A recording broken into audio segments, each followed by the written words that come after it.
Olá a todos, paz seja convosco. Meus irmãos, o que significa, na verdade, fazer tudo para a glória de Deus? Este termo nós conseguimos encontrar na primeira carta do apóstolo Paulo para a igreja de Corinto, no capítulo 10, no versículo 31. Eu quero ler aqui para vocês. Diz assim: Portanto, seja comendo, seja bebendo, seja fazendo qualquer outra coisa, fazem tudo para a glória de Deus. Afinal, o que o apóstolo Paulo quis dizer acerca de fazer tudo para a glória de Deus? Para a gente poder entender o que significa isso, nós também precisamos entender o pano de fundo aqui deste texto, o contexto em que Paulo está escrevendo. E o contexto é a liberdade cristã. Muitos irmãos coríntios, eles estavam comendo carnes que eram sacrificadas aos ídolos. Isso entre eles, até de certa forma, né, por haver ainda um período de crescimento, de maturidade cristã que estava ocorrendo, o apóstolo Paulo, tanto no capítulo 8, capítulo 9, capítulo 10, onde nós estamos lendo esse texto aqui, ele fala acerca deste assunto. Diz até mesmo que o ídolo não é nada e de que o cristão, sabendo então que este ídolo não é nada, se lhe fosse oferecido uma carne para comer, se ele não soubesse de onde viria, ele poderia até comer, mesmo sendo uma carne sacrificada aos ídolos. Estou aqui parafraseando os textos, tá? Mas se ele, por alguma razão, soubesse ou alguém indicasse que aquela carne que ele estava comendo era sacrificada aos ídolos por conta de sua consciência, até mesmo para que não viesse ofender aquele irmão que ainda não é maduro na fé, ofender aquele que é incrédulo, ele deveria evitar fazer isso. Então, na sequência do texto, o apóstolo Paulo faz essa afirmação. Então, seja comendo, seja até mesmo bebendo, ou fazendo qualquer outra coisa, tudo precisa ser feito para a glória de Deus. Mas o que significa fazer ou viver para a glória de Deus? Significa demonstrar, né, dar uma demonstração pública da nossa fé, principalmente através das nossas ações. E é exatamente isso que está implícito aqui neste texto. Mas de acordo com o que há nesta afirmação aqui, gostaria de fazer algumas considerações que eu acredito que seja importante acerca deste assunto, pois afinal de contas, o que é fazer tudo para a glória de Deus? O que é viver, né? Está presente, implícito neste texto, uma vida para a glória de Deus. Está claro aqui no texto, irmãos, então, diante dessa afirmação do apóstolo Paulo, até mesmo com este contexto para a igreja, em que a igreja de Corinto estava inserida, de que viver para a glória de Deus deve ser uma vida em que Deus precisa ser glorificado em todas as áreas, seja na área familiar, seja na área profissional, seja em todos os alcances da nossa vida, principalmente em áreas sociais, ou com qualquer outra área que nós venhamos a fazer parte neste mundo. Quando o apóstolo Paulo fala aqui para que tudo seja feito para a glória de Deus, significa que a demonstração de fé através das nossas ações precisa ter um alcance em todas as áreas da nossa vida.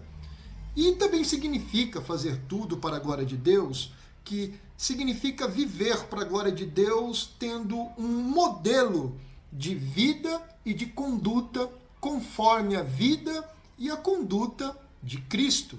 Afinal de contas, o cristão, a partir do momento que ele começa a declarar publicamente a sua fé, ele precisa também entender que Cristo agora, ele passa a ser conhecido através de sua vida, através dele. Então fazer tudo para a glória de Deus também significa adquirir um modelo, uma conduta de vida que seja exemplar, assim como foi a de Jesus Cristo.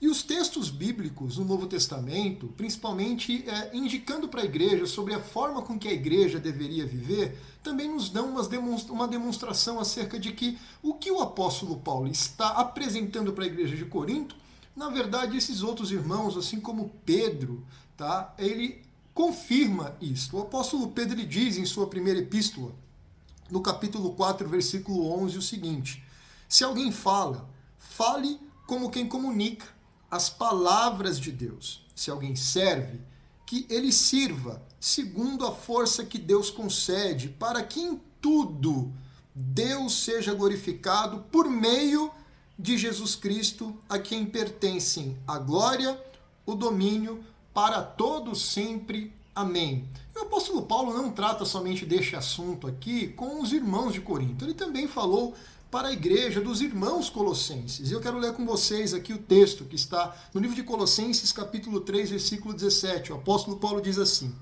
E tudo quanto fizerdes, quer por palavras, quer por ações, fazei em nome do Senhor Jesus, dando graças por ele a Deus Pai. Ou seja, fazer tudo para a glória de Deus significa viver de uma forma exemplar, com um tipo de conduta de vida, um modelo de vida semelhante ao modelo de vida de Jesus Cristo.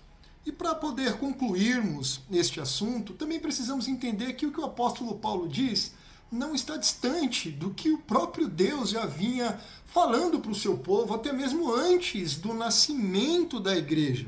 O livro de Gênesis, eu quero ler aqui para os irmãos, o livro de Gênesis, capítulo 1, ele vai nos dar uma demonstração clara de que a vontade de Deus é de que todos nós vivamos para a sua glória, e a de que tudo que nós viemos a fazer, que seja feito para a glória dele. Capítulo 1 de Gênesis, versículo 26 ao 28, diz assim: E disse Deus, façamos o homem à nossa imagem, conforme a nossa semelhança, domine ele sobre os peixes do mar, sobre as aves do céu, sobre o gado, sobre os animais selvagens e sobre todo animal rastejante que se arrasta sobre a terra.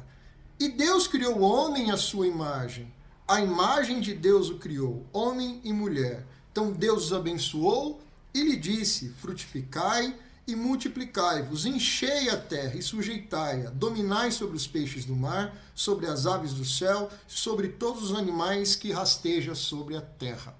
Deus, ele cria o homem e ele constitui o homem como parte dele, fazendo com que o homem domine tudo que Deus havia criado, fazendo com que o homem cuide de toda a criação de Deus. Ele concede ao homem, para que o homem pudesse executar essas funções, a sua imagem e a sua semelhança. O que havia da glória de Deus agora estava no homem, e o homem agora estava encarregado de cuidar de tudo aquilo que Deus havia criado. Isto era, fazer tudo para a glória de Deus, viver para a glória de Deus. O homem, ele carregava essa imagem, mas nós sabemos que o pecado fez com que parte disso fosse retirado. Mas em Cristo Jesus, isso é recuperado. Jesus Cristo, ele morreu por nós na cruz. Ele nos reconciliou com Deus e nos deu a oportunidade agora de resgatar essa imagem que um dia foi perdida. Se Paulo disse essa afirmação aqui no capítulo 10, irmãos, da epístola dele para a igreja de Corinto, acerca da importância e da necessidade de fazer tudo para a glória de Deus, Paulo também disse para essa mesma igreja, no capítulo 11 desta mesma carta, ele faz uma afirmação aqui que, na verdade, encerra esse assunto e eu acredito que de uma forma com que faça a gente entender a importância dele. Ele diz: sede meus imitadores, como eu também sou de Cristo. Imitar a Cristo significa viver uma vida com que tudo que nós venhamos a fazer seja feito, então, para a glória de Deus. Essa é a vontade de Deus para nós, que ele seja glorificado através de nós. E nós só vamos conseguir glorificar a Deus resgatando a imagem dele que deve estar presente em nós através da pessoa de Jesus Cristo. Glorificar a Deus através das nossas ações é tornar Jesus Cristo conhecido por todos. Não é por menos que Deus, ele também havia dito isso para o seu povo. O livro de Êxodo também deixa isso muito bem claro. No capítulo 19, quando Deus tira o seu povo do Egito, no versículo 5 e 6 do capítulo 19 do livro de Êxodo, as escrituras dizem assim: agora, portanto, se ouvirdes atentamente a minha voz e guardardes a minha aliança, sereis a minha propriedade exclusiva dentre todos os povos, porque toda a terra é minha. Mas vós sereis para mim reino de sacerdotes e nação santa. Um reino de sacerdotes. A responsabilidade do sacerdote é apresentar a Deus aos homens. Deus precisa se tornar conhecido. E Deus, ele se torna conhecido através daqueles que Deus separou, resgatando nessas pessoas essas pessoas tendo a oportunidade agora de, através da pessoa de Cristo, essa imagem que está presente em suas vidas, apresentar esse Senhor para todo mundo. Então, é responsabilidade nossa, é um dever nosso, de todo aquele que segue Jesus, fazer tudo para a glória de Deus, seja no trabalho, seja na família, seja na área social do dia a dia, os lugares que você frequenta, seja academia, principalmente, né, a sua igreja, né, as atividades que você exerce na sua igreja, ou em qualquer outro lugar que você vá, ou qualquer outro lugar que você exerça uma atividade, seja profissional ou não, que você faça tudo para a glória de Deus. Ok? Que Deus abençoe a sua vida. Então, se você acredita que esse conteúdo seja importante, até mesmo algumas pessoas possam, através dele, ter um pouco mais de conhecimento das Escrituras e da vontade de Deus para a vida dela, compartilhe, curta, comente e compartilhe com quem precisa aprender um pouco mais das Escrituras Sagradas. Ok? Que Deus abençoe grandemente a sua vida, em nome de Jesus.